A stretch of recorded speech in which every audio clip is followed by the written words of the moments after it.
Hi, welcome back to the channel. My name is Angel in case you're new here.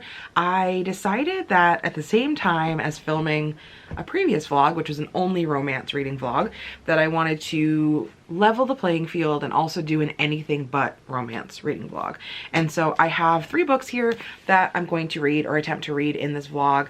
We have Starter Villain by John Scalzi, which is a newer release. This is a kind of sci-fi fantasy-esque book about a man who has recently his uncle passed away, his estranged uncle, and he leaves him a lot of stuff. He leaves him more or less his business, and he finds out that his uncle was kind of a supervillain. If you can't tell, I'm filming this after I already finished the vlog, so I'm trying not to like impress upon you my thoughts here. Next one I'm going to read is You're Not Supposed to Die Tonight by Kalynn Bayron, which is also the author of Cinderella is Dead, which I read a few years ago. This is about a girl who is a teenager and she works at this summer camp that caters to people that want to be in the horror movies. So think like Halloween or Halloween Kills. Apparently all I can think about is the Halloween franchise. Say you are a horror buff and you really want to go to a camp that reenacts it. So she works at this camp with a bunch of other teenagers and people rent the camp with them. And you go there and all of the people that work there reenact like a fake kind of killing spree. One of the nights, everything seems to be a little too real. And the last book I'm going to be trying to read is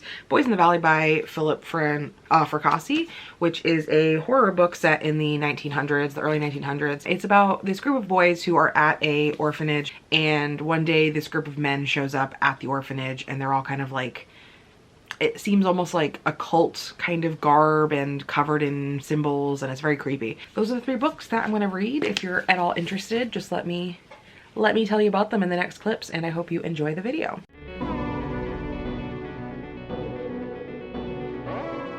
I actually was able to read like an hour of this last night. Well, no, I was able to read for an hour last night, and I read about 52 pages, if that gives you an insight into how my reading goes. But I really like it so far, which was unexpected. I will say that it had a little bit of like a slow start to what I'm used to, because again, when I read Kaiju Preservation Society by this author, it was kind of like jumping in a little slow. Like you get like a kind of like a lukewarm entry where you're just like, I don't really care, this seems like very contemporary. But this one picked up pretty quickly with like the like quirky, silly, weird, funny shit, which I feel like must be John Scalzi's writing style. First of all, the main character is like a divorced basically orphan. I guess, can you be an, oh, I'm not gonna go down that road. Anyways, both of his parents have passed away before the book takes place, and he used to be a journalist, but now he's kind of moved on to being a substitute teacher. When his uncle passes away is kind of when all the weird shit starts happening. There's a lot of like cat presence, and I enjoy that because he seems like, from his author photo, he does seem to be a, let me see if it'll focus on him, a cat lover.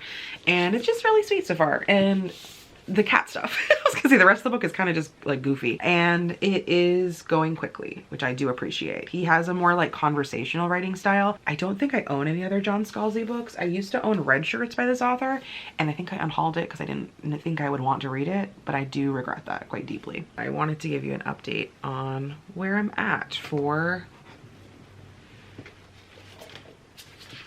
Starter Villain. I didn't get a lot of reading done this week despite Jose being gone, and I had a plethora of time, but I am on page 160 and I'm still enjoying it. I'm a little confused because I thought it would be more of I thought it would be more of him being the villain versus like prep work. Like, this is truly a book about him figuring out his uncle's business, how his uncle did or did not fit into this like villainous space because you very much see like this corporatization of villainry. I find it very interesting because it is very cat centric, but there's a lot of other odd animals that are involved. I like the fact that you're getting like more of an average person, a person that literally had like 0 money left over in his bank account is now thrust into this world. This almost feels like a prequel or like a first in a series because you're along for the ride with Charlie as he is figuring out what the fuck his new life is. And I'm still really liking it. is a relatively fast read because Charlie is so lost and you're getting like a very glossed over version of some of the shit he's learning, that like it's pretty easy to consume. There were some larger discussions. I'm trying to be a little vague because obviously I don't want to spoil the book, but there were some discussions of like Charlie comparing himself to his uncle and how his uncle ran the business and how he is trying to interpret that and why his uncle might have done it that way. And they were like a bigger look into the wrongness of certain people having this power in the world. And I just found those really interesting. Also, I don't know about you, but I still read all my books like naked. I take off the cover even though I use a book sleeve. And then I end up with like my grimy little mitts all over it, especially on books like this where like, it's just, I got my greasy little fingies.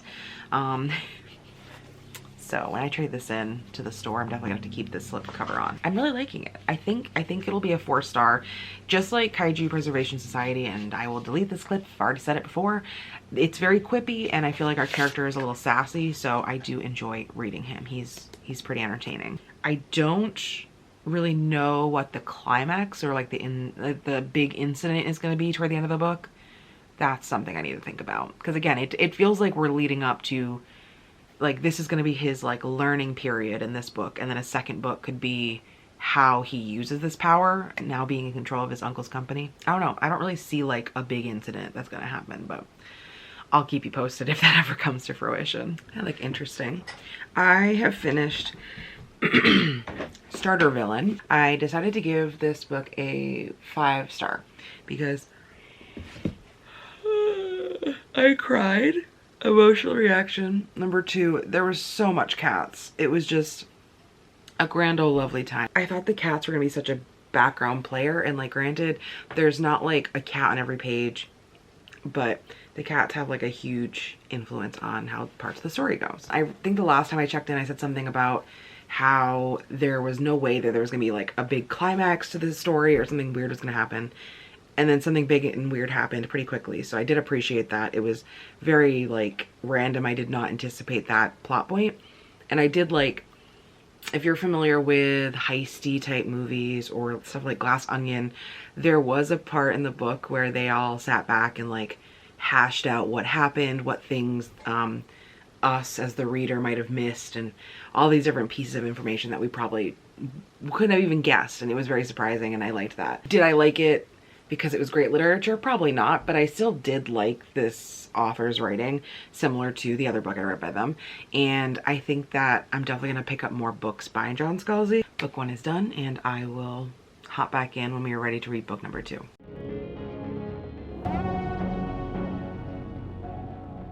I decided that as I moved on to the next book for this vlog, I wanted to see what my options were for like audiobooks and ebooks, because a lot of these are, for these few vlogs I'm currently filming all at the same time, a lot of them are newer releases, and so it's a little harder to get my hands either on an available thing from the library because they're just so new, or my library just didn't even purchase them. So I got lucky and I was able to put a few on hold, and then this one was the first one that actually came not due, but came up for me.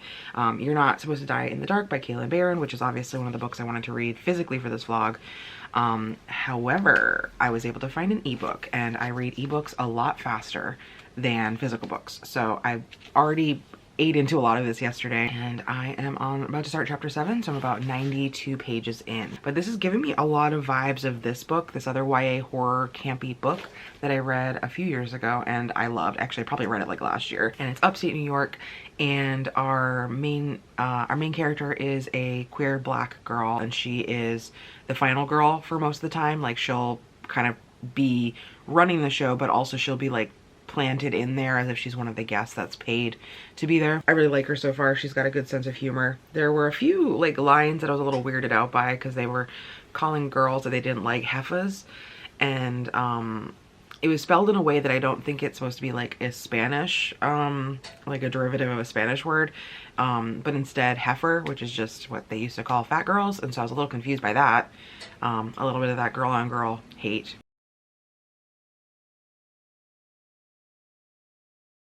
I'm on page 152 now. I'm getting scared because I remember Michelle having talked about this book, and I think it was like one of those like, oh, we both got it for Christmas, and then I forget what she said about it, and I thought she liked it, and I checked Goodreads because I was being nosy and I didn't remember what video she talked about it, if at all. And she only gave it 3 stars, and I'm so scared. Crap, I need to, oh no, oh no. But I'm just a little concerned that it's gonna end up being more paranormal than just like regular camp horror. And I'm a little scared because I'm loving it so far. And then we just came across something where I'm like, either this is a metaphor, or I just really hope that the thing that I think is gonna happen doesn't happen. And I hope that it just like stays on track for what I'm expecting. But if it does make the route of paranormal, I'm gonna be a little sad, only because like I just really want it to be an outright horror. Pray for me. Non-denominational pray for me. Send me your non-denominational prayers, because I did finish it. I finished it last night, and I'll start off by saying I did give it a 5 stars. I don't know if it's because I don't read a lot of mystery thrillers personally, but I felt like it was exactly what I wanted and expected. It wasn't terribly surprising at the, well no, I'm lying. I thought the twist was kind of surprising because again, I didn't really expect a lot. Like I kind of thought it was going to go in one direction, and then it swung back around and surprised me, and the twist at the end was something that you probably could have seen, and I think that's what I've seen some reviews say, is that the twist was kind of expected. But I'll be honest, there was a lot of things happening that I thought would be like the twist or the reveal, and they didn't end up happening. I really felt like I could connect to the setting. It also reminded me of that one Riley Sager book where there's a final girl that has to go back to a camp where she was the final girl, and it was, I don't know, there was just a certain camp vibe to it that I could relate to from like camps that I'd been to as a kid. I felt like I could physically understand what was going on, and I felt like I'd been in a setting like that before, and I think that's why I really connected with it. That is a great thing for this vlog. We are going to move on to the next book for this vlog, and I'm hoping that it also lives up to my expectations. Although I'll be honest, I kind of bought it with few expectations.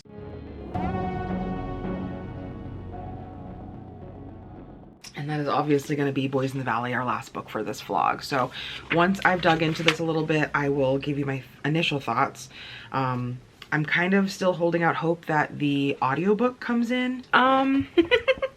This isn't turning out how I wanted it to, but we're fine. We're fine. So I haven't talked to you in a few days about this book because it kind of just like went down the drain. I don't remember if I reacted here or if I was just talking to Jose, but the fact that it took place in the 1900s, like early 1900s, not the 90s or something, was not expected and really ruined my time with it, which sucks.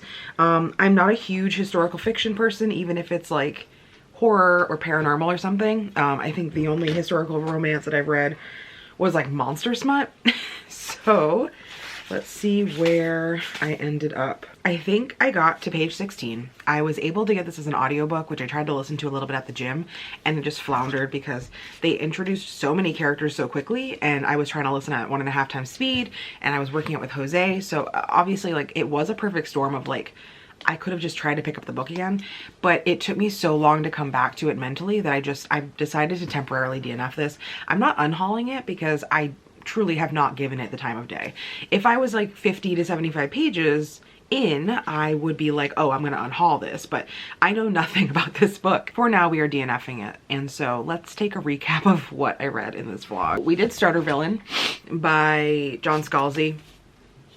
Amazing, astounding, just oh my gosh, like I think this author he might be an auto buy for me now. I definitely want to look up his other books and find like what's in his backlist, if there's any other books coming out. You're Not Supposed to Die Tonight by Kalynn Bayron. And I also love this. I think that this got high rating for me because of the, oh, I love my camera's attempting to focus on her face too. I think that this was unexpected for me. I did eventually recap with Michelle to see why she didn't like it so much, and it was a pretty valid reason.